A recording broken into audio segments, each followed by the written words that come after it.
Hello.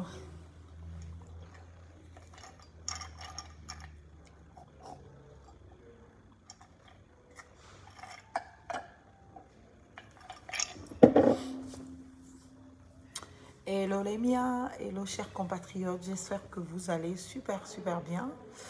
En tout cas, si ce n'est pas le cas, je vous le souhaite. Voilà, je vous souhaite d'aller très bien, super bien. Comment allez-vous? Comment vous portez-vous? Est-ce que tout le monde va bien? Ça fait longtemps, ça fait quelques jours que l'on ne s'est pas vu en direct parce que naturellement, j'étais très occupée à organiser l'événement de ce week-end. Nous avons organisé le congrès de Pau. Eh bien, un premier congrès qui va justement nous amener à continuer dans ce que nous allons faire les jours qui viennent. Parler du Gabon, de la République, de la Constitution, de ce projet de Constitution qui est, vous le savez déjà, mortifère, à jeter à la poubelle parce que naturellement, ne protégeant pas les droits et ne garantissant pas la séparation des pouvoirs. Voilà les deux principales raisons qui sont l'objet d'une constitution. Et dès lors qu'une constitution n'est pas du tout en respect de ces deux principales raisons, eh bien on ne peut pas la considérer comme telle et finalement il faut la jeter à la poubelle, sauf si on veut créer autre chose qui n'est pas la République et qui n'est pas la Constitution. Vous me direz,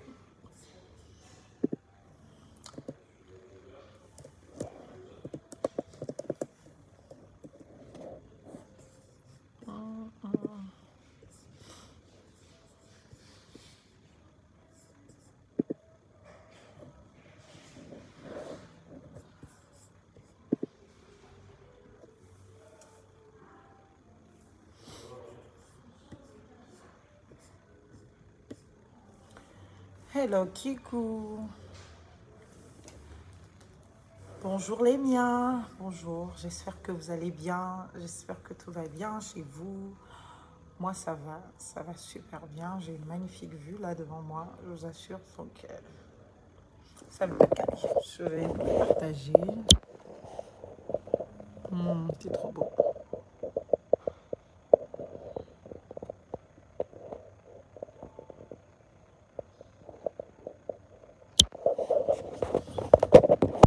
Et donc voilà, d'abord, est-ce que vous avez des questions? Si oui, posez-les aujourd'hui, ce matin. Bon, on a combien? On a 30 minutes, donc à 18h moins 20, on se sépare. Posez-moi vos questions et je vais y répondre. Je vous en fais la promesse. Et je vais repréciser ce que j'avais déjà dit. Je vais repréciser ce que j'avais déjà dit. Je vois que ça bouge depuis quelques jours et je n'étais pas là.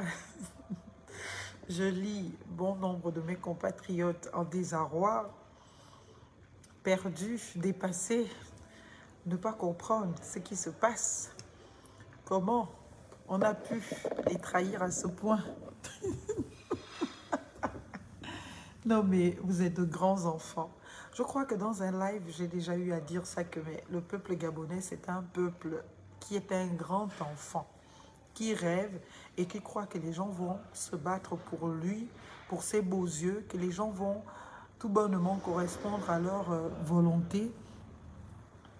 Vous êtes de grands enfants, et on le constate tous les jours. Coucou Marlène, Sylvie, Françoise. Comment faire pour être dans l'équipe de Alain-Claude Bilivisé? Je le soutiens à 100%. Oh. Eh bien, il faut aller, le siège social a été ouvert hier et c'est à London. Si vous connaissez London, eh bien, il faut aller au siège social, vous inscrire, montrer de votre disponibilité si vous voulez travailler pour l'équipe. Nous, on est preneurs de tous ceux qui veulent se battre pour la République. Pour la République, on n'a pas dit pour venir prendre des privilèges. On ne cherche pas les postes là-bas. On se bat pour la République. Et la République n'est pas ingrate. Comment vont les acteurs du bon combat? Ah, qui est? Non. C'est-à-dire que Vous avez eu la chance, c'est parce que j'étais très occupée et que je suis toujours très occupée. C'est pour cela que je ne vous suis pas revenue. C'est pour cela que je n'ai pas fait le nécessaire pour vous revenir. Parce que si je n'étais pas très occupée, oula, j'allais me moquer de vous. On peut faire ça. Oui, Billy Bizet, c'est un PDG. Nous, on ne veut plus les choses du PDG. Le PDG a échoué. Le PDG est resté derrière. C'est maintenant la transition de Ligui, le CDRI. Ce n'est pas le PDG que boum. Vos ministres de la transition qui vont même participer aux activités politiques du PDG, qui parlent même au nom du PDG. On peut faire ça. On peut faire ça. C'est-à-dire que quand nous, on vous parle depuis le départ, je vous dis depuis le départ que ce qui se passe là n'est pas normal. Je vous le dis depuis le départ, que ce qui se passe n'est pas possible. Les acteurs de la transition doivent être neutres. Ils ne doivent pas être partisans. C'est pour cela que, eh bien, il fallait prendre des personnes qui déterminent la vie de la transition sereinement, sérieusement, sans mélanger quoi que ce soit à qui que ce soit. Vous avez décidé de faire de la transition ce que vous avez appelé l'inclusion. Alors que dans votre supposée inclusion, vous avez exclu les gens. Vous avez exclu les gens. Vous avez fait avec les anciens pédégistes. Vous avez laissé croire que les anciens pédégistes là, ils n'étaient plus pédégistes et que vous les avez sauvés, vous les avez choisis parce que ce sont des gens qui sont compétents. Mais sauf que, on constate tous que les anciens pédégistes là en réalité, il faut le dire, ce sont des pédégistes et ce sont eux qui vous gouvernent. C'est pour cela que j'ai toujours eu, bien évidemment, une inconsidération absolue pour toutes les personnes qui viennent me dire « Franchement, on est déçus de toi. On est déçus. On est tellement déçus de toi. Comment tu peux soutenir Billy Bizet? Billy Bizet, lui qui est pédégiste, lui qui a tué, lui qui a... » Et quand tu vas demander à la personne, il a tué là, il a tué qui, comment, où? Ils ne vont pas te dire. Il vous l'a dit hier encore, il n'a le sang d'aucun Gabonais sur ses mains. Et ceux même qui ont le sang des Gabonais sur les mains là, vous les adulez. Vous les adulez. Vous voyez la lâcheté dont je parle souvent. Quand je parle de la lâcheté, c'est ça là. C'est pas vous insulter, hein. C'est d'écrire votre état d'esprit, votre manière de concevoir les choses, votre manière de concevoir le monde. C'est ça là la lâcheté. Une lâcheté où vous ne voulez pas admettre la raison. La raison. Quand je vois même ceux qui insultaient le PDG hier, qui depuis la sortie du PDG ne peuvent même plus se permettre de faire un poste pour condamner le PDG. On peut être dans la dictature comme ça. On peut subir la dictature comme ça. Eh les frères, je vous plains. Je vous plains. Rejoignez la maison. Rejoignez la maison. La maison, c'est la mienne. La République, ensemble pour le Gabon. Là-bas, ce n'est pas les partisaneries politiques. Sortez de votre esclavagisme et esclavagisation. Vous allez vous faire mal. C'est pas possible. Comment vous avez même pu faire? Comment vous avez pu croire que le PDG n'existe plus? Comment vous allez pu croire que le PDG est fini?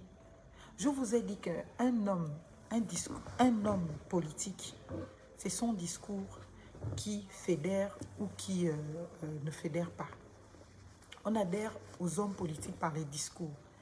Et un homme politique, c'est sa parole. Un militaire, d'autant plus, c'est sa parole. Quand un militaire ne peut pas tenir sa parole, il ne va vous amener nulle part. Je vous l'ai dit. Est-ce que vous l'ignorez? Je vous ai montré depuis le départ, sur mon ancienne page de plus de 100 000 abonnés qu'on a supprimé là, que le président de la transition ne respecte pas sa parole. Que le CTRI ne respecte pas sa parole. Ils disent une chose aujourd'hui par populisme. Quand ils regardent les réseaux sociaux, quand ils voient que c'est ce que les Gabonais veulent, là ils font la pression, ils vont là-dessus. Ils appliquent.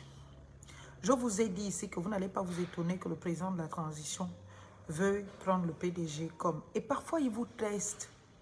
Il jette d'abord, il vous teste un peu et puis il voit les réactions. Quand il voit que, bon, dans une partie de l'opinion, même s'il y a une poignée de main qui commence à justifier ce qu'ils font, ils se disent, bon, la poignée de main là va finir par convaincre les autres. Ils font. Pour Marie-Madeleine Borancho, c'est comme ça qu'on vous a fait. C'est le président, c'était un décret du président de la transition qui a nommé Marie-Madeleine Borancho. Après, on est venu vous dire, oh, le président n'était pas au courant. C'était les juges de la Cour constitutionnelle qui l'ont nommé. Et les juges là ont fait une note pour dire qu'il y a eu des irrégularités dont ils annulent la nomination en question. Vous avez cru, vous avez avalé, vous avez bu. C'était bien. Même quand on vous disait que c'est faux, c'est pas possible, c'est n'importe quoi, c'est un rétropédalage parce qu'ils voient que le peuple n'est pas d'accord. Et à ce moment, le peuple avait encore un petit pouvoir de dissuasion.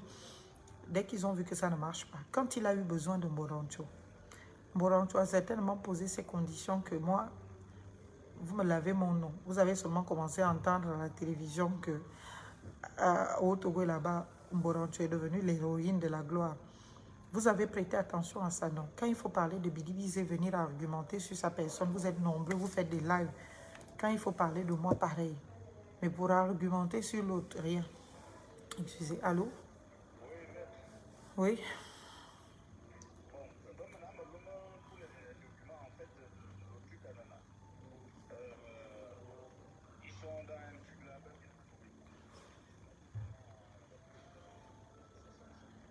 « 68 500. »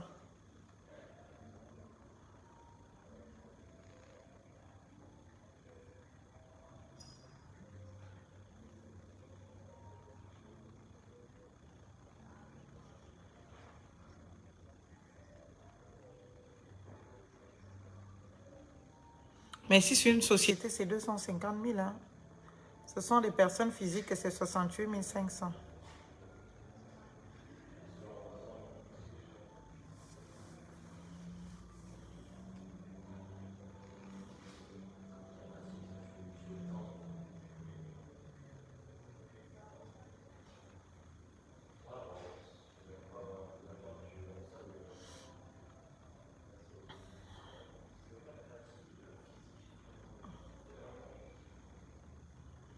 En tout cas, ils ont mon Airtel Money. Tu as mon Airtel Money, mon 07, qu'ils envoient d'abord l'argent avant que je ne regarde quoi que ce soit. Merci. Ok. Excusez-moi, c'est le travail. Donc, je vais lire les commentaires, pardon. Ils avaient demandé aux jeunes chômeurs d'aller déposer les dossiers et la fonction publique des mois plus tard. Ils disent que la fonction publique ne peut absorber tous les chômeurs. Donc, au moment de l'annonce, ils n'avaient pas conscience de ça. Je vous dis, hein, si moi, je m'asseyais pour commencer à faire le bilan du CTRE, je vous assure que personne ne s'en sortira. Pas ceux qui me détestent déjà là. Vous allez bien me détester. Mais moi, je me suis dit dans ma vie que je n'aurai un engagement que pour la République.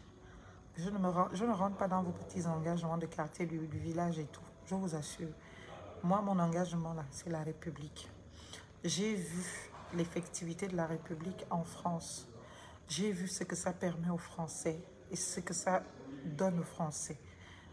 Donc, mon combat là, c'est que cette effectivité soit au Gabon pour que je vois le peuple gabonais accéder à la dignité humaine. Tant qu'on est dans les petits arrangements de derrière la maison là, vous pouvez me donner tout l'argent du monde, ça ne va rien changer. Je dis bien tout l'argent du monde. L'argent est important pour faire des activités, pour avancer, mais me faire acheter pour me taire et pour venir manger à la sauce de c'est notre tour là. Pardon, je ne suis pas dedans. Si c'est même l'argent que vous voulez, vous allez donner ça. On va aller faire le tour du monde avec. On va financer le combat avec. Mais je ne serai pas corrompue. Et chaque jour que je rencontre des Gabonais, là je suis où vous me voyez là, c'est parce que j'avais rendez-vous avec un compatriote. Non seulement qui a fait le déplacement pour la rencontre, et un autre qui, d'ailleurs il faut que je rappelle un autre. C'est-à-dire que qui n'ont pas pu assister à la rencontre, mais qui tiennent absolument à me voir pour qu'on discute du Gabon. Parce qu'ils sont attachés à mon discours. Vous imaginez? Des gens qui partent d'une autre ville de France pour venir me voir, juste pour que l'on parle du Gabon. Ils savent que je n'ai rien à leur apporter, à part mes idées. Ils savent que je ne peux pas leur donner de l'argent, je ne peux pas leur donner des promotions. Ils se proposent même de me soutenir. Ils me disent, maître, c'est où la cagnotte? On veut cotiser. Parce qu'on t'a écouté. Ce que tu fais là, si tu es sincère dans ce que tu fais, si tu es fidèle à ce que tu fais, on te suit. Le Gabon en a besoin. Même si c'est l'argent le problème, on va cotiser. Donc, ne vous étonnez pas, dans quelques jours, je vais ouvrir une cagnotte en ligne pour permettre à tous les Gabonais, eh bien, qui le désirent, de cotiser. Même si c'est 100 francs, on va faire un numéro Airtel Money et un truc en ligne. Même si c'est 100 francs, tu donnes. Parce que pour faire le travail que je fais là, c'est beaucoup de travail. Et je suis obligée d'amputer un peu une part de mon travail. Je n'ai pas de vie en ce moment. Je dors à pas d'heure, je me réveille à pas d'heure. Entre les obligations professionnelles et mon engagement citoyen, il y a beaucoup de temps à accorder à cela. Et donc, s'il faut que je mette aussi, parce que c'est déjà une contribution même financière, de me priver de mes heures de travail pour les consacrer à la République, c'est énorme. Donc, quand je lis et je vois ces Gabonais chaque jour, je me rends compte de la nécessité pour moi de ne pas me trahir. Parce que si je dois trahir quelqu'un dans le combat que je fais, ce n'est pas vous d'abord, c'est moi. Jusqu'aujourd'hui, j'essaie de rester digne et fidèle et je réussis. Même quand je suis dans le besoin, même quand je suis dans l'extrême besoin. C'est-à-dire que le combat de toute ma vie a toujours été de rester digne en étant dans le besoin. Et je le réussis pour l'instant, donc tout va bien pour l'instant. Mais j'aimerais pouvoir continuer et je vous assure que c'est... Comment vous le dire? Ça me fait plaisir. Ça me fait plaisir ce que je fais et de voir que l'espoir que je peux représenter pour nos compatriotes, ça me met bien. Et je me dis qu'il faut le faire. Donc, la conférence ou le congrès de Pau portait justement sur la Constitution. Et je ne sais pas, pour que vous compreniez le mal du Gabon, je vous invite à aller regarder sur le site du journal officiel, eh bien, la Constitution de l'époque du parti unique. Oh, il y a le goût. Ça, c'est une autre compatriote qui m'appelle depuis l'Angleterre, qui me suit et qui vient de me donner une bonne information. Toujours de soutien. En tout cas, les compatriotes se réveillent. Oh, merci, mon Gabon. Je suis contente. Les compatriotes se réveillent et c'est très bien. On va réparer notre pays. On va le soigner. On va le redresser. On va lui donner, eh bien, la forme qui nous plaît. On ne va pas l'amputer comme se le tente beaucoup.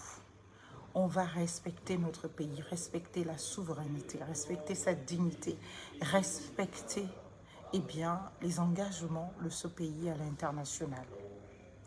Le Gabon est une personne morale. Et comme toute personne, on ne respecte une personne que par, eh bien, sa capacité à tenir ses engagements, sa capacité à respecter ses engagements. Et donc, toutes les fois que nous allons nous comporter dans le sens du respect de ces engagements, nous serons dignes, eh bien, de respect. Mais toutes les fois que nous nous comporterons en irresponsabilité face à ces engagements, nous serons tout aussi dignes d'irrespect. Je ne voudrais pas que nous soyons condamnés à l'irrespect. Je voudrais que l'on retienne quelque chose. Une constitution, une république, eh bien, une forme d'organisation sociétale, parce que cette question aussi m'est revenue à bien des égards pendant le congrès de Pau. C'était quoi la question? La question, c'était que beaucoup se demandaient pourquoi est-ce qu'on ne peut pas correspondre aux aspirations du peuple gabonais. Pour les compatriotes qui demandaient, les aspirations du peuple gabonais sont, eh bien, de ne plus voir les étrangers gouverner leur pays, de ne plus voir les étrangers avoir des terres. Et donc, il faut respecter les aspirations de ce peuple gabonais-là. Mais j'ai envie de vous dire, quelles sont les aspirations du peuple gabonais? Est-ce que quelqu'un peut me dire quelles sont les aspirations du peuple gabonais? Chacun de vous n'a qu'à me dire en commentaire c'est quoi une aspiration et quelles seraient ses aspirations à lui, parce que je pense qu'essentiellement, sur mon live, vous êtes des Gabonais. Donc, quelles sont les aspirations du peuple gabonais? Peut-être en connaissant ces aspirations, ne serait-ce que de vous qui êtes sur le live, on peut savoir ce qui se passe. Quelles sont les aspirations?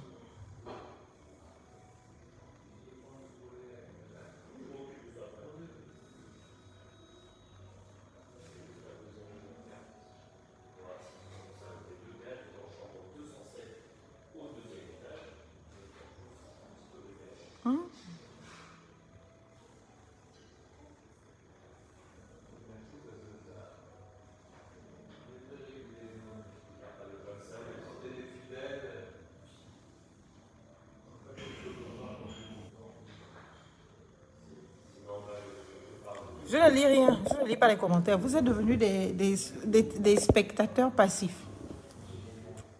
Vous êtes devenus des spectateurs passifs. Non. C'est quoi l'aspiration de quelqu'un? Et c'est quoi, si on venait à définir l'aspiration du peuple gabonais, qu'est-ce que ça peut être? Voyez-vous? Parce que quand on dit que les Gabonais ne veulent plus voir, eh bien, les étrangers gouverner leur pays. Pour répondre à cela en disant que la vocation d'une constitution, c'est de correspondre aux aspirations d'un peuple. Est-ce que dire qu'on ne veut plus voir les étrangers ou des personnes d'origine étrangère ou des personnes disposant d'une double nationalité, eh bien, fait partie des aspirations d'un peuple? La réponse est non. Une aspiration, c'est un idéal qu'on se donne pour soi, pas pour autrui. C'est-à-dire, mon aspiration, moi, c'est de vivre en paix, c'est de vivre dans des conditions de vie, dans des conditions dignes, avoir un logement décent, avoir un véhicule pour pouvoir me mouvoir, être instruit, avoir la possibilité de m'instruire et d'instruire mes enfants.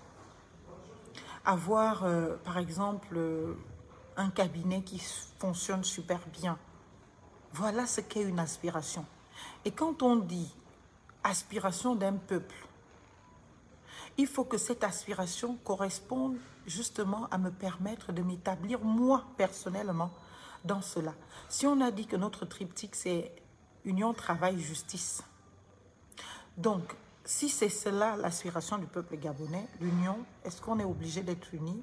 Si oui, c'est une aspiration. Donc, on va chercher l'union. Et quand on cherche l'union, on n'est pas dans des attitudes d'exclusion. Et l'attitude d'exclusion, c'est de dire qu'un Gabonais qui est de père sénégalais n'est pas un Gabonais au même titre que celui qui est de père et de mère gabonais. Là, on ne cherche pas l'union. Donc, l'aspiration du peuple gabonais du point de vue des valeurs, ou du moins de la devise du Gabon, parce que la devise, c'est quand même en réalité l'une des principales identités du pays. La devise de la France, c'est liberté, égalité, fraternité. Et donc, quand on parle de la devise du Gabon, eh bien, c'est ce qui doit nous incarner, l'union. Est-ce qu'aujourd'hui, déjà que même sous cette période de transition, personne ne parle de la devise du Gabon, personne ne parle de notre identité, personne ne nous dit ce qu'on fait de l'union. Il n'y a pas d'union du peuple gabonais ou d'union, eh bien, dans la division, dans la ségrégation, dans l'exclusion. On a l'union. Travail. Le travail est un droit et le travail est une obligation. Un droit pour le citoyen, une obligation pour l'État. Simple. L'État doit tout faire pour que ses citoyens aient un travail. Je dis tout faire. Et si l'État n'arrive pas à tout faire pour qu'un citoyen ait un travail, l'État doit porter la charge de ce que le citoyen n'ait pas de travail. Est-ce que vous comprenez? Donc, c'est-à-dire prendre en charge ses dépenses. Ou du moins, c'est une partie. Et quand on quitte là, on arrive à quoi? Le travail qui est un droit, le droit au travail. Donc toi, tu dois prétendre au travail. Tu ne dois pas dire que je reste dans mon canapé à la maison, les autres travaillent pour moi. J'irai manger chez tonton, chez tantine, chez tata. Tu dois toi-même te lever tous les jours pour travailler. Est-ce qu'on est d'accord? Voilà. Donc, l'union travail-justice, est-ce que ces choses-là sont vraiment respectées? Est-ce que le travail est respecté? Regardez comment les jeunes crient au chômage partout. L'État ne fait rien. On s'est moqué de la gouvernance d'Ali Bongo qui prévoyait de créer des écailleurs de poissons. Mais aujourd'hui, eh bien, moi je peux vous assurer qu'il y a des Gabonais qui peuvent devenir des écailleurs de poissons plutôt que braqueurs à de la gare routière. Tous ces métiers en France sont professionnalisés. Beaucoup de nos sœurs qui viennent ici se chercher, vous demandez les fonctions pour certaines de leurs maris. Il est écailleur de poissons, il est videur de vente d'animaux, il est balayeur de rue, il est nettoyeur d'égouts. Tout cela, ce sont des professions. Et en France, on ne fait aucune profession sans formation, sans qualification. Donc même si tu n'as pas besoin d'avoir fait de grandes études pour pouvoir entrer dans une formation, on te donne la possibilité de la suivre avec le niveau que tu as et dans un laps de temps qui te permet de connaître les usages de cette profession-là. On le professionnalise, tu as un emploi, tu vis dignement. Donc c'est à l'État d'imaginer tout cela. Et toi, tu ne dois pas choisir l'emploi. Si tu n'as pas l'emploi de tes rêves, tu prends l'emploi disponible. Et cela te permet justement de pouvoir faire respecter le droit au travail.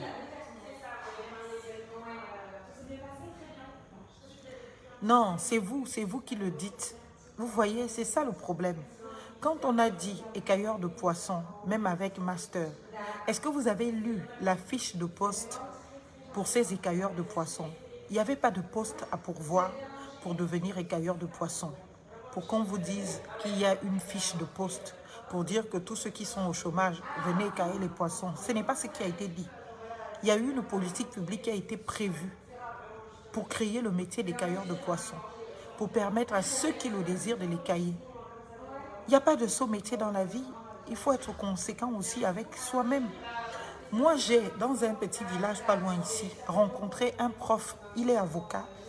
Il est devenu docteur en droit. Donc, il est docteur en droit. Il a enseigné à l'université. Il a décidé que, bon, il ne s'épanouissait plus dans ça. Il est venu s'asseoir dans son village. Il a loué une petite maison. Il a fait de cela en maison d'hôte, comme un petit hôtel du village. Eh bien, lui-même, il cuisine. Il est devenu cuisinier. Il a appris à faire la cuisine.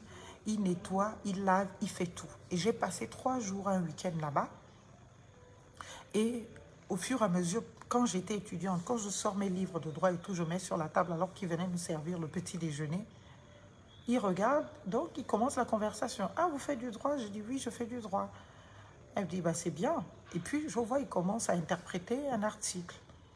Il dit « Non, le sujet là, vous devriez peut-être voir ça comme ça. En tout cas, moi, à votre place, j'aurais fait comme ça. » Ok, vous y connaissez en droit? Bah si, je suis docteur en droit et avocat. Mais bon, ça fait 4 ans que j'ai décidé de me reprofessionnaliser. Le diplôme, ce n'est pas pour le brandir ici, pour se balader partout. Moi, aujourd'hui, si à cause de mes positions politiques, on m'interdit maintenant d'exercer ma profession, je ne vais pas pleurer. Je sais maquiller. C'est moi-même qui me maquille souvent. Je sais coiffer. Je sais faire les soins de corps. J'ouvre à Libreville un institut de beauté. Moi-même, je vais coiffer. Moi-même, je vais maquiller. Je vais faire les soins de corps et je vais embaucher du monde.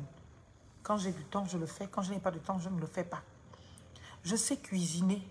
Au-delà de mes diplômes, je ne vais pas me dire que comme j'ai tellement de diplômes, je ne vais pas me retrouver à ouvrir un restaurant. Je peux ouvrir un restaurant, je cuisine, je fais à manger, je gagne ma vie. Si vous vous en êtes encore à choisir les métiers, ça veut dire que vous n'avez pas encore compris la vie. C'est vrai que nous tous, on s'engage dans des projets d'études parce qu'on veut eh bien, faire les métiers de nos rêves. Mais tu peux avoir tout mis dans la matérialisation de ton rêve sans pour autant y accéder. Et tu ne vas pas dire que bon, comme je n'y ai pas accédé, mon rêve ne compte plus. Il peut compter, mais pour l'instant, tu peux d'abord te retrouver dans une configuration qui te permette de vivre dignement et éventuellement d'accéder demain à la possibilité de vivre ton rêve. Il n'y avait pas de fiche de poste. Il n'y avait pas de fiche de poste pour le métier des cueilleurs de poissons. Si on avait mis en place ce projet à la fin, aujourd'hui, beaucoup de Gabonais qui sont des chômeurs aujourd'hui, qui pour la plupart n'ont même pas de qualification, seraient sortis de cette précarité. Beaucoup de nos compatriotes qui, même s'ils ont leur master, si c'était sérieux, ils pouvaient rentrer dans ce truc, gagner un peu d'argent, mettre un peu de côté, et dès qu'ils ont ce qu'ils peuvent, eh bien, ils s'inscrivent dans une voie, eh bien, de correspondre à ce qu'il faut. Moi-même, j'ai fait des petits boulots comme ça pour avoir un peu d'argent. C'est parce que les gens autour de moi ont vu que j'ai fait des petits boulots pour avoir un peu d'argent pour ouvrir mon cabinet, qu'ils m'ont soutenu. On dit, aide-toi et le ciel t'aidera. Si j'étais juste venue là assise, ah ouais, je vais ouvrir mon cabinet au Gabon et en France. J'ai besoin d'un budget de départ. Tu as combien? Ah, je ne sais pas. J'espère que tu vas m'aider. Qui va te donner cet argent? Les gens ne t'aident que parce que toi-même tu as commencé. C'est pour cela que je dis souvent que tout ce que j'ai dans ma vie, je le dois à moi-même d'abord. Et à mes parents. Et à ceux qui sont autour de moi. Parce que quand on te voit te lever à 5 heures pour aller prendre un boulot de merde, tu finis là-bas à midi ou à 15 heures. Après, tu pars à l'école ou tu pars dans d'autres occupations.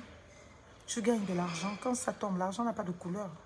Tu te dis seulement cet argent, je ne l'utilise pas. De toute façon, je ne l'utilise pas. Il reste là. Mais quand tu as réuni un peu, tu as 5 000 euros ou tu as 2 000 euros, tu te dis, bon, les 2 000 euros là ou les 5 000 euros là, c'est pour ouvrir mon cabinet. Tu as déjà pris tous les renseignements sur ce qu'il faut juridiquement pour pouvoir ouvrir ce cabinet. Tu as déjà pris tout ce qu'il faut, matériellement pour ouvrir ce cabinet. Tu sais que bon, c'est pas suffisant. Tu te dis, bon, tu vas quand même te lancer. Avec les premières consultations, tu vas pouvoir monter. C'est là où ceux qui sont autour de toi, qui t'aiment bien et qui ont un peu d'argent, vont te dire, ok, si tu as 5 000 euros, moi je te donne 2 000 euros, je te donne 3 000 euros, je te donne 10 000 euros, je te donne 20 000 euros. Mais pourquoi? Parce que toi-même, tu as commencé ton projet. Tu sais que tu n'as pas compté sur quelqu'un pour le mettre en place. Tu n'as pas attendu que quelqu'un te dise, faites tel événement pour que tu l'inities. Tu l'as initié toi-même. Et maintenant, les gens voient que, ah, elle est sérieuse, elle est autonome, elle peut se débrouiller toute seule. Elle n'a pas besoin forcément de se faire materner. On va te soutenir. Et moi, je crois que quand on décide, on trouve toujours des gens qui nous soutiennent. Même les événements que j'organise, ce que j'ai fait à Pau, personne ne m'a appelé pour me dire organise un événement. Je me suis réveillée le matin, j'ai senti le besoin de le faire, je l'ai fait. Mais j'ai été heureuse de voir que dès l'annonce, il y a eu beaucoup de gens qui ont été intéressés à cet événement, qui ont voulu y participer, qui ont voulu mettre un peu la main dans la poche. Soit en achetant les livres, soit en envoyant un petit 100 euros, un peu d'argent pour pouvoir m'aider. Mais c'est ma décision. Je n'ai pas décidé de l'organiser en comptant sur l'argent de quelqu'un. C'est en comptant sur le peu que j'avais. Le petit peu. Je dis, bon, je pense qu'il y a besoin de parler aux compatriotes. C'est une première à Pau. Ce genre d'événement ne s'est jamais passé, même en France, je veux dire. C'est une première. J'ai dit, ok, eh bien, je le fais. Il y a un début à tout. Même si on n'est que 2 personnes, au moins les 2 personnes, il y aura déjà la traçabilité de ce que quelque chose s'est fait. Et peut-être de là, ça va impulser d'autres personnes. Moi, je vous dis, j'ai reçu plus de 50 appels de nos compatriotes qui m'ont dit vouloir venir, mais qui ont peur. Qui ont peur parce que s'ils viennent et qu'on filme l'événement, ils peuvent se retrouver dehors. Vous ne savez même pas. C'est-à-dire que c'est là où je me suis rendu compte que tous ceux qui sont au Gabon, là, ils chantent souvent, certains chantent la libération de quoi? Pour filmer, même pour que le journaliste filme. Il fallait qu'on avertisse, parce qu'il y a des gens qui ne voulaient pas paraître dedans, pour que leurs parents ne les appellent pas pour dire que, oh, pourquoi tu es avec Marlène? Marlène, elle est avec Louise et moi, je ne veux pas. Il y en a qui me l'ont confié, qui étaient là, qui me l'ont dit que, ah, tu sais, nos parents là, moi je suis totalement d'accord avec toi. Je suis même d'accord avec ce que dit Louise. Mais nos parents là, ils sont comme ils sont. Dès que je vais appeler, ma mère va me dire que, oh, comme elle est fonctionnaire, dans son ministère, on va la menacer. Parce que, vous voyez, les gens sont encore dans la peur. Les gens sont dans la peur. Il ne faut pas attendre que les gens viennent tout te donner. Il faut se battre soi-même. Il refuse même de travailler comme ramasseur d'ordures à Clean Africa avec un salaire de 300 000 et préfère rester à la maison. Ici, en France, pour ne prendre que son exemple, et ce n'est pas pour la dénigrer, et c'est pour prendre ça en valeur. Laurence Ndong, elle est docteure. Elle enseignait les classes de 6e en France, avant que le CTRI ne l'appelle, puisqu'elle-même, elle a publié sur les réseaux sociaux les mots de ses élèves. Une gentille petite fille qui lui a fait un petit mot pour lui dire qu'elle était contente de l'avoir comme maîtresse, comme professeur et tout ça, tout ça. Cette Laurence, dont on lui dit d'aller enseigner au Gabon, les collégiens vont accepter, non? C'est ça, l'Africain. C'est-à-dire que quand on est chez les autres, on fait des boulots de merde. Et quand on est chez nous, on joue les gros bras, on joue les grandes dames. On joue les gros bras. Ça coûte quoi? La dignité humaine ou l'indignité humaine ne se mesure pas à ta capacité à la nature de ton travail. Ce qui compte, c'est que tu amènes quelque chose sur la table. Que tu ne sois pas condamné à la précarité intellectuelle. La petite liberté que j'ai aujourd'hui, c'est parce que j'ai pris des risques. J'aurais pu rester à me dire, mon Dieu, est-ce que c'est possible? On me dit que tout va mal au Gabon. On me dit surtout que si je pars au Gabon, on va m'arrêter, on va me mettre en prison. Ça, c'est même sous les bongos. On va me mettre en prison parce qu'on estime que j'ai eu des positions dures contre les bongos et contre le PDG. Mais si j'avais écouté ces voix, si j'avais écouté ces peurs, je ne me serais jamais lancée. Aujourd'hui, mon cabinet a 1 an, il tient, il marche tous les jours. J'ai un client au moins. Ça me permet de payer mes charges, ça me permet de vivre. Oui, après, c'est compliqué parce que tu n'as pas une vie aussi épanouie que tu la veux. Parce que tu travailles tout le temps. Ça n'arrête pas. Même un dimanche, quelqu'un t'appelle en détresse, tu fais comment? Tu es obligé de prendre le téléphone, tu réponds. Donc, il faut prendre des risques. Au lieu de féliciter ceux qui essaient de prendre des risques, même pour vous, vous venez nous condamner, vous venez nous tuer. Il n'y a qu'au Gabon qu'on voit que les citoyens se lèvent pour combattre un parti qui n'est pas au pouvoir. Une personne qui n'est pas au pouvoir dans tous les pays du monde. On combat celui qui est au pouvoir. On ne combat pas celui qui n'est pas au pouvoir. Parce que celui qui n'est pas... Il n'y a qu'au Gabon où je vois que on combat quelqu'un parce qu'on ne veut pas qu'il se batte pour être au pouvoir. On lui dit, toi, tu ne dois pas te battre. Toi, tu dois te taire. Toi, tu n'es personne. Tu as déjà géré. Mais ça n'existe nulle part. Ça n'a pas de sens. Il fallait combattre diviser quand il était au pouvoir. Maintenant qu'il n'est plus au pouvoir, il ne doit pas concentrer votre énergie, votre attention dans le sens de le combattre. Laissez la liberté à ceux qui adhèrent à lui, adhérer à lui. Maintenant, ceux qui n'adhèrent pas aussi, sentez-vous libre de promouvoir ceux à qui vous adhérez. Mais vouloir réduire quelqu'un au silence pour dire, toi, tu dois parler, toi, tu ne dois pas parler, on a vu ça où? Ça, c'est du barbarisme. On a vu ça où? Ceux qui gèrent la chose publique aujourd'hui, ce sont eux qui doivent intéresser votre curiosité. Donc, quand ils font mal, c'est vous qui devez les condamner. Quand ils font bien, vous devez applaudir, si vous en sentez le besoin. Mais celui qui ne gère rien, celui qui n'est pas au pouvoir, vous allez l'empêcher de s'exprimer comment?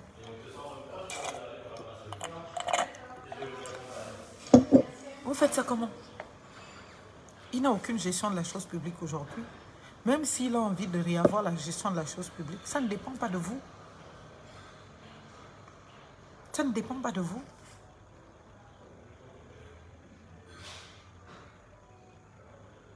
Vous concentrez autant d'énergie, c'est faire la preuve de ce que la démocratie n'existe pas au Gabon, la République est inconnue, la citoyenneté encore d'autant plus. On ne sait pas c'est quoi être citoyen au Gabon. Et c'est la responsabilité du PDG. Je vous encourage à aller sur le site du journal officiel et regarder la constitution d'avant 1991. On va vous préciser dedans quel était le rôle du PDG. Le rôle du PDG, c'était d'éduquer à la citoyenneté, d'éduquer le peuple gabonais. Tout passait par le PDG. Il y avait 3 grands pouvoirs. Il y avait l'État, c'est-à-dire la présidence de la République, le Parlement et le PDG. Et chacun avait son rôle.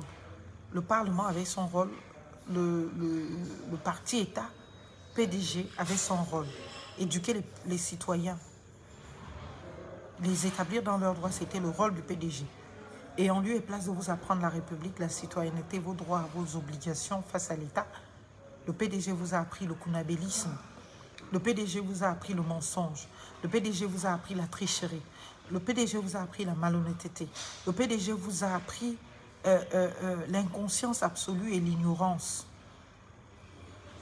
Et c'est pour cela qu'aujourd'hui, on n'est même pas capable de défendre notre citoyenneté. Je n'en parle pas de gaieté de cœur. J'en parle en ayant mal à mon Gabon. Je me dis, mon Dieu, qu'est-ce que l'on a à faire? On en a à faire sur la planche. Beaucoup de boulot. Et il nous faut absolument souscrire à ce boulot. Et nous allons devoir le faire. Donc, s'il vous plaît, prenons nos responsabilités. On ne peut pas avoir une constitution dans laquelle il y a confusion des pouvoirs. Pas du tout. Ce n'est pas acceptable, ce n'est pas recevable. Et surtout, dans la forme gouvernementale qu'est la nôtre, la République.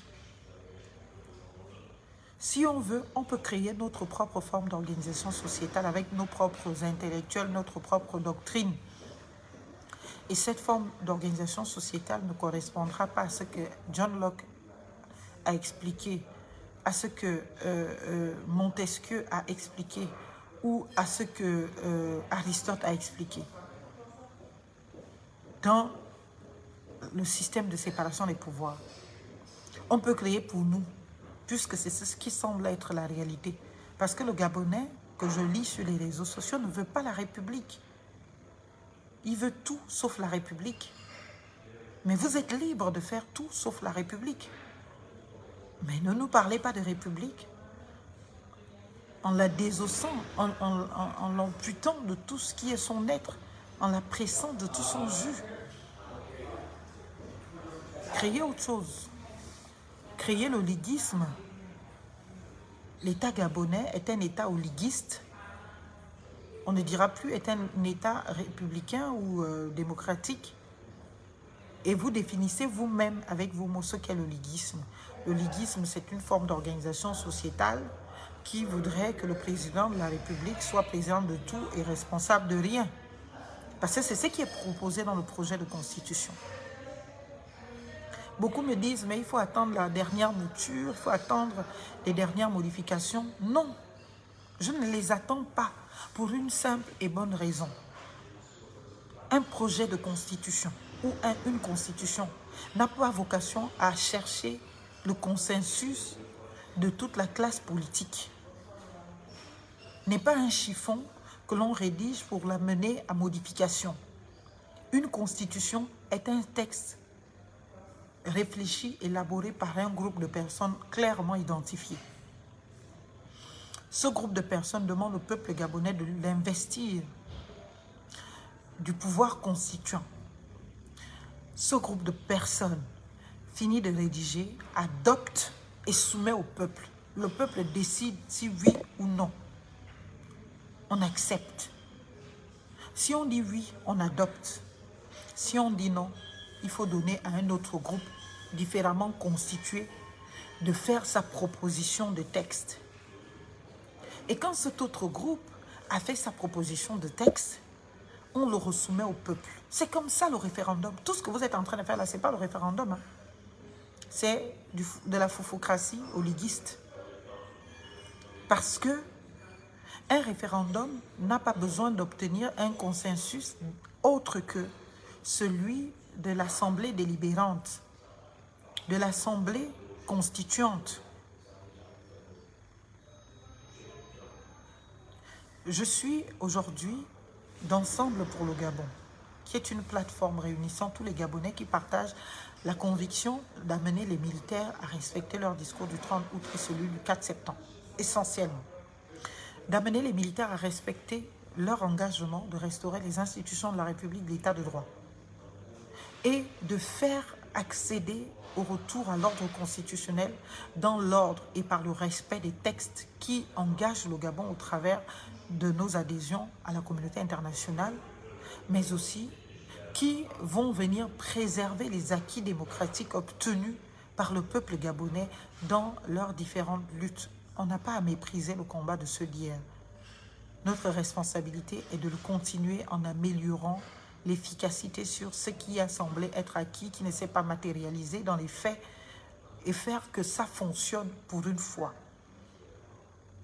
C'est cela ensemble pour le Gabon.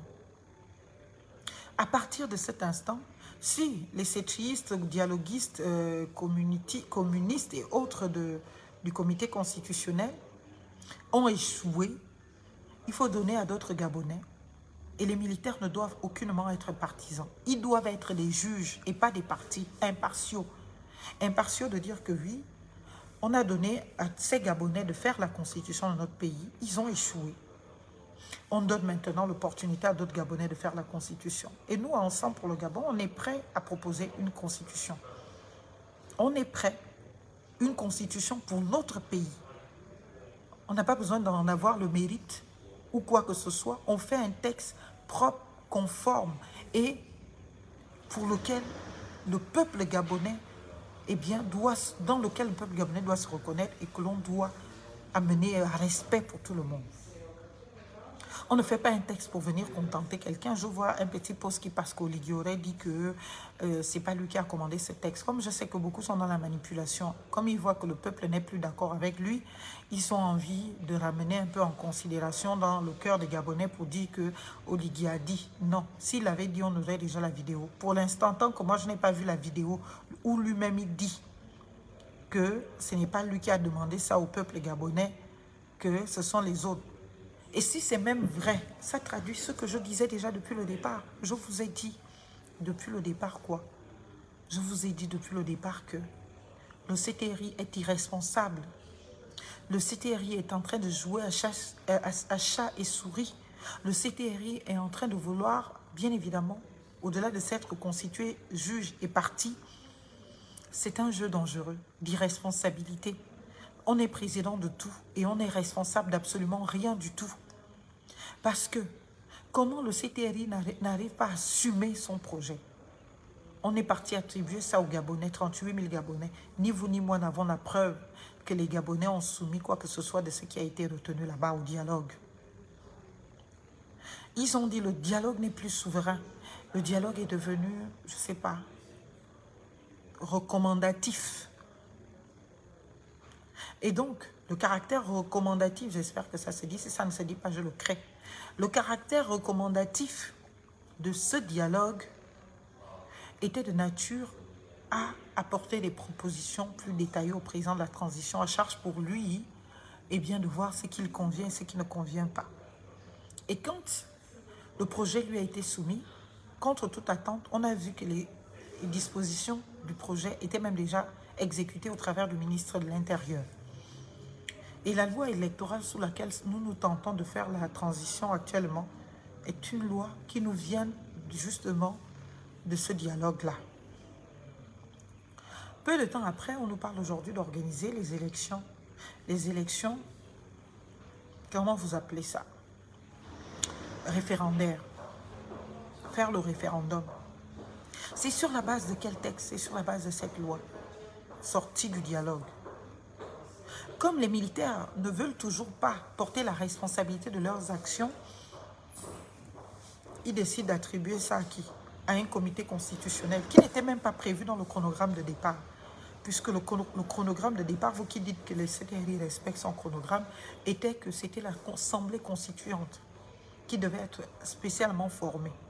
Et l'Assemblée constituante devait être composée de Gabonais, de toutes les souches et tout ça. Il n'était pas prévu que l'Assemblée constituante soit l'Assemblée parlementaire, ou du moins de l'Oligui, transformée pour 10 jours en Assemblée constituante. On viole tout, on ne respecte rien du tout. À partir de là, on en est encore parti. On en est encore parti pour arriver à quoi finalement? On en est parti pour arriver à quoi? On en est parti pour arriver à le projet part maintenant devant le Parlement. On a eu droit à un décret qui précise que le projet qui va devant le Parlement là, il n'y va plus. Ou il n'y va pas pour être adopté, pour que le Parlement corresponde à ses pouvoirs régaliens, il y va pour avis, toujours dans l'optique des recommandations. Au dialogue, non, il n'est pas souverain, ce sont les recommandations, mais on gaspille des milliards pour ça. Au Parlement, non, il n'est pas délibératif, il n'est pas voilà, délibératif, il n'est que recommandatif. On dépense encore de l'argent, de l'énergie. On prend ce projet, on l'amène devant les autorités de la transition. Il fallait attendre que monsieur fasse le tour du monde. Quand il revient, on lui donne le projet. Il faut faire toute une célébration, tout le monde en costard pour ça. On fait la célébration, on pète le champagne, on est content, on est heureux. Après ça, il faut maintenant attendre que le CTRI, avec l'Assemblée nationale, le gouvernement mélangé, essaye de faire un consensus sur le projet.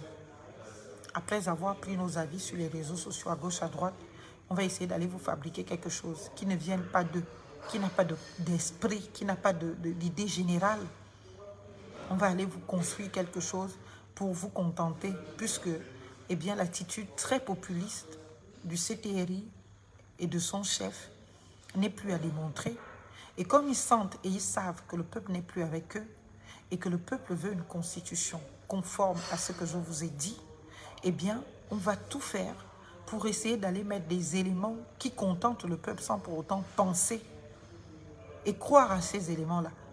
Ce qui veut dire qu'ils vont le faire pour nous faire plaisir. 2 secondes après, dès lors qu'ils accèdent au pouvoir, ils vont rechanger tout cela, puisque nous, on n'aura plus rien à dire. Donc voilà cette tentative éhontée de trouver consensus sur un projet de constitution, alors que le processus a déjà été biaisé depuis le départ. Peuple gabonais. Quand on se rend compte de ce que tout va mal, ou tout allait mal à l'époque, parce que je suis souvent outrée de lire certains compatriotes quand on porte des condamnations ou des récriminations sur ce que fait le CTRI. Ces compatriotes, ils nous sortent, oui, mais Billy Bizet faisait ça hier. Oui, mais les pédégistes faisaient ça hier. C'est dire le niveau de conscience citoyenne de nos compatriotes, le niveau de conscience républicaine de nos compatriotes, le niveau de conscience étatique de nos compatriotes. C'est pour cela que cela m'engage à agir dans l'intérêt du Gabon, de par l'éducation populaire. Je l'ai toujours dit. Ce n'est pas pour rien que sous mon ancienne page, les Gabonais m'avaient nommé la ministre de l'éducation populaire. Je ne veux pas être ministre. Est-ce que vous comprenez? Et surtout dans cette configuration dans notre pays-là, non. Il m'avait nommé la ministre de l'éducation populaire. Pourquoi? Parce que je faisais de l'éducation populaire. Et donc, quand je faisais cette éducation populaire, j'ai été attaquée par les mêmes personnes qui, aujourd'hui, m'attaquent.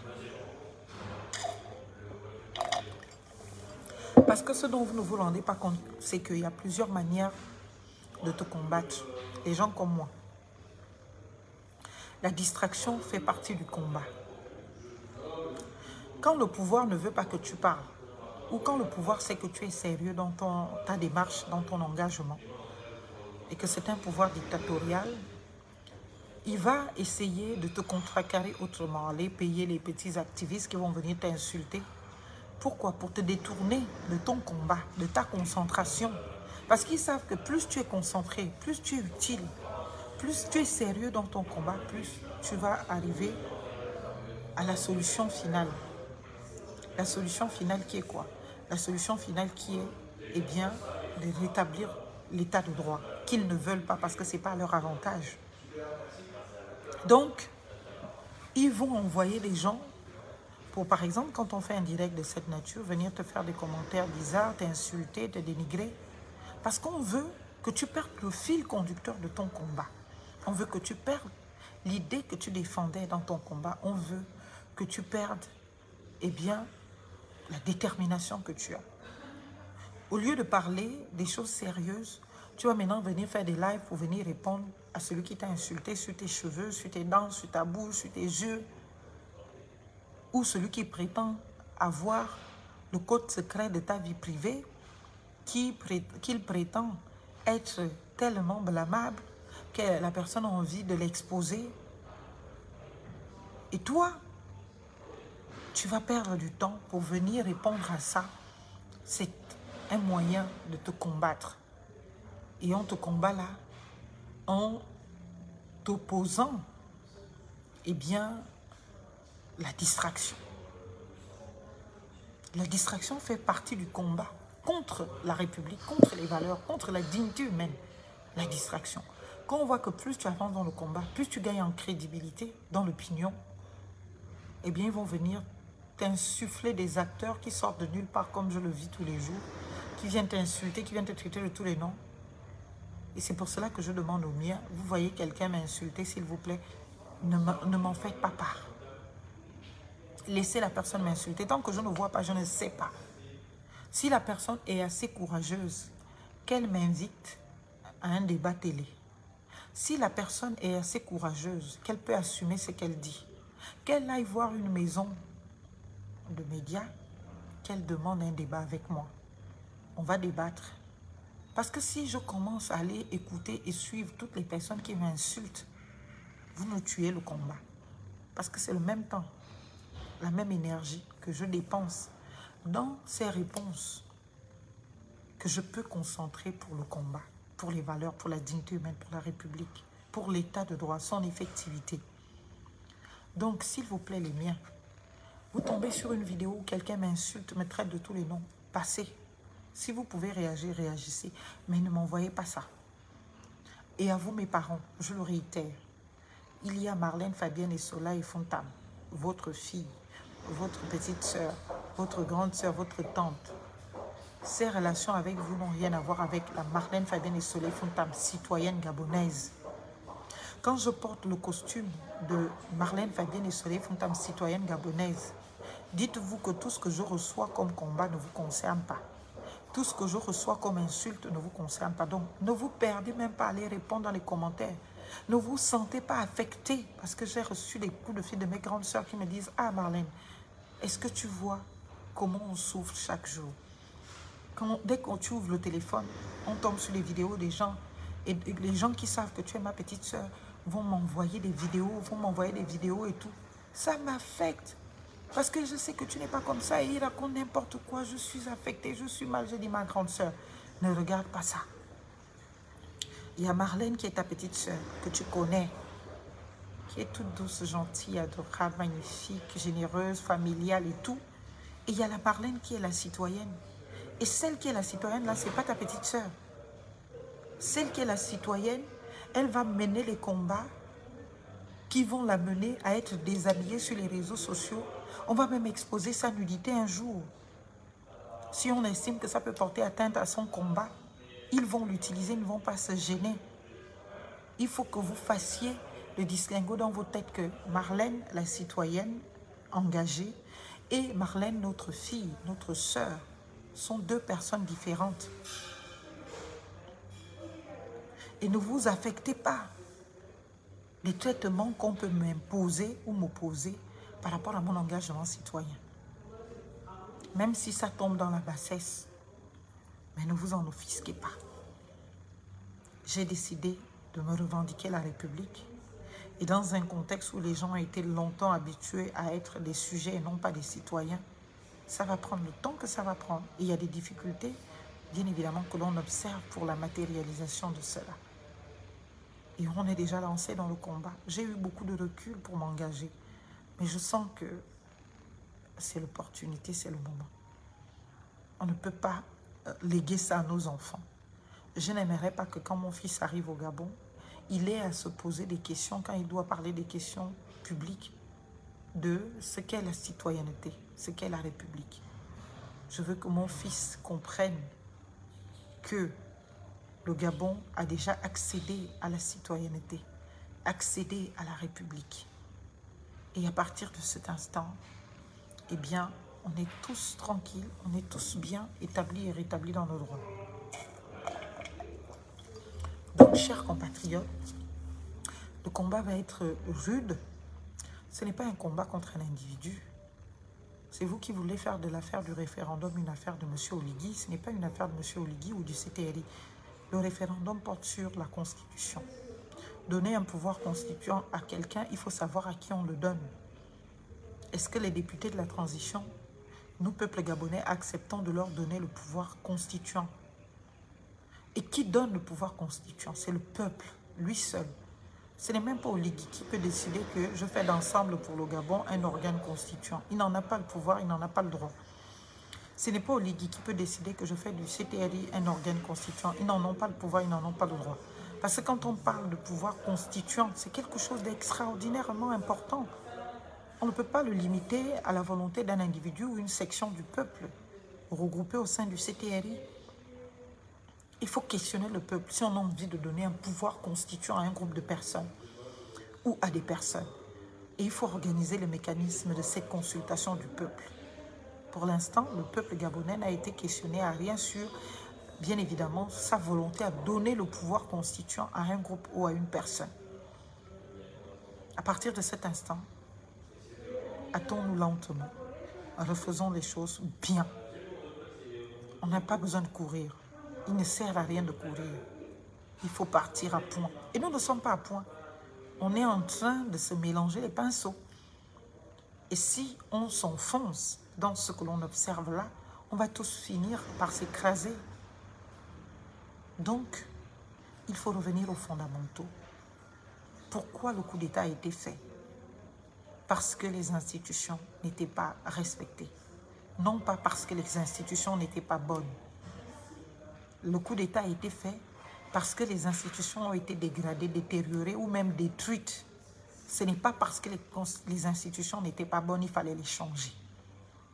Donc, quand on a fait le constat de ce que la raison d'être du coup d'État, c'est qu'il n'y avait pas le respect des institutions, il n'y avait pas le respect de l'état de droit, il n'y avait pas les garanties et libertés reconnues par le blocus constitutionnel. Le premier diagnostic à faire, c'est justement correspondre à des réponses adaptées à ce qui a été constaté. L'ineffectivité de la République. Pourquoi? Pourquoi les acteurs publics commettent la concussion, la corruption, les prises illégales d'intérêt, le favoritisme, sans s'inquiéter en le brandissant en valeur? C'est tout cela qui porte atteinte à la confiance publique, à la fiabilité de nos institutions, à la dignité humaine, à la possibilité pour les Gabonais de prétendre à la gestion de leur pays. Et quand on a établi cela, eh bien, on trouve des solutions adaptées. Comment faire donc pour que l'agent public ne soit plus à penser que l'administration dont il a la gouvernance est sa chambre ou son épicerie du quartier, il peut en faire ce qu'il veut. Il faut l'éduquer aux règles qui gouvernent cette citoyenneté. Et moi, je pensais bêtement, au début, quand on voyait le discours de nos militaires, je pensais que, tellement j'ai écrit sur ces questions, les militaires viendraient me dire, écoutez, maître Essola, on n'a pas besoin de toi comme membre du gouvernement parce que je n'aurais pas accepté du tout. Mais comme le constat qu'on a fait sur, comment on appelle cela, l'échec de la République, c'est parce que le peuple gabonais n'est pas en phase avec l'exigence de ce qu'est la République dans le comportement que chacun doit avoir et dans les rapports que nous avons entre nous citoyens, mais aussi avec les institutions. Il faut donc éduquer massivement. Je crois que j'ai trouvé un général qui est dans le CTRI. On s'est rencontrés par hasard dans un restaurant et on a eu cette discussion. Et ce général me l'avait dit que c'est l'éducation. Il faut investir dans l'éducation. Je ne sais pas si c'était pour me plaire, parce qu'il savait peut-être que c'était mon combat et qu'il pensait que c'était le cas, mais je ne pense pas. Je pense que ce général-là pensait vraiment ce qu'il disait. Je ne vais pas vous dire le corps, mais il pensait vraiment ce qu'il disait. Bonsoir le mien, bonsoir Mindou, j'espère que vous allez bien. Il pensait ce qu'il disait. Il faut éduquer massivement le peuple gabonais. Il faut investir dans l'éducation. Et je l'ai dit, que regardez, tous les investissements qui ont été faits dans des églises, chaque église doit s'engager à éduquer le citoyen aux valeurs de la République, à la dignité humaine, aux droits fondamentaux, aux devoirs du citoyen, aux droits du citoyen, aux droits humains. Chaque église doit signer un pacte républicain au moins de prendre 2 jours dans la semaine où son assemblée est convoquée au même titre que le jour du culte. Mais où au lieu de parler, Jésus a dit, la Bible a dit, mais parler de la République. Mais pour cela, il faut leur donner les moyens. Je ne suis que là, votre humble serviteur. Je viens former tous ces gens-là sur ces questions pour qu'ils continuent dans leurs évangiles, dans leurs prédications, à faire la prédication de la République. Quand on veut, on peut tout faire. On peut imaginer des politiques publiques de ce genre pour dire que oui, on est un pays laïque, mais on est conscient du besoin, mais l'Église peut être de contribution à cela. Donc, chacun reste dans son Église.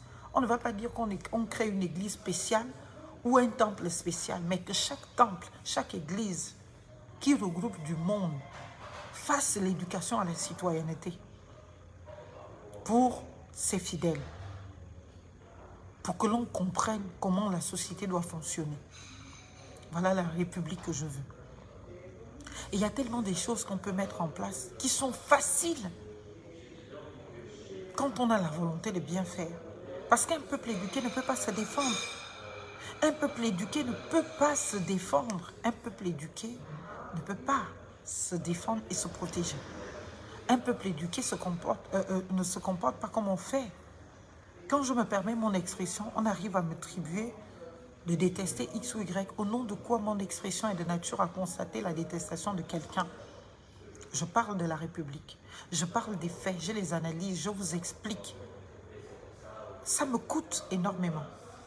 Si j'ouvre mon téléphone, vous allez voir les messages qui ne font qu'arriver. Mais je ne peux pas, parce que j'ai consacré ce temps à venir vous parler. Ils sont pleins. Mais il faut que je réponde à ces gens. Ce sont des clients. Ils sont normalement la priorité. Parce qu'eux, ils me payent pour ce que je fais. Mais je me sens le besoin de cet effort patriotique et républicain pour que notre pays demain soit autre chose que ce que nous connaissons aujourd'hui. Alors beaucoup de courage, chers compatriotes. Tenez bon. Vive la République pour que vive le Gabon. Et pour cela, il faut que nous nous y engagions tous, chacun à son niveau. Et j'exprime encore ma profonde gratitude à l'association Gabomad de Pau qui m'a accompagné dans l'organisation de l'événement. J'exprime aussi ma gratitude à l'association Espoir Conscient. J'exprime aussi ma gratitude à l'association, à l'entreprise Hamilton Atlantic qui m'a aussi assisté dans l'organisation de cet événement. Et j'exprime ma gratitude à l'endroit de tous ces compatriotes venus de partout en France pour m'écouter. C'est un effort que je ne saurais mesurer. Parce que quand on prend plus de 2000 km pour venir écouter Marlène, dans des conditions difficiles de transport du week-end, il n'y a plus de train, il n'y a plus de vol, il faut en trouver un à des prix exorbitants. Et on sacrifie 3 jours de sa vie parce que pour faire ce long voyage, pour beaucoup, c'était 3 jours. Vendredi, samedi, dimanche. Sacrifier 3 jours de sa vie pour venir m'écouter et pour venir parler du Gabon. Je ne sais pas s'il y a belle preuve d'engagement. Je vais donc m'engager pour la République et je vais toujours être au service de la République. Et tout ce que je vous demande, c'est ceux qui peuvent, soutenez-moi. Ceux qui ne peuvent pas ou ne veulent pas aussi, ce n'est pas grave. Ne venez pas juste être des obstacles. Battez-vous pour vos convictions à vous. C'est cela la démocratie. Que chacun se batte pour ses convictions et peut-être nous allons nous retrouver quelque part un jour. Pour l'heure, c'est la République qui doit l'emporter. Vive la République pour que vive le Gabon. Je vous remercie. Allez, à très bientôt. Bisous. Ciao.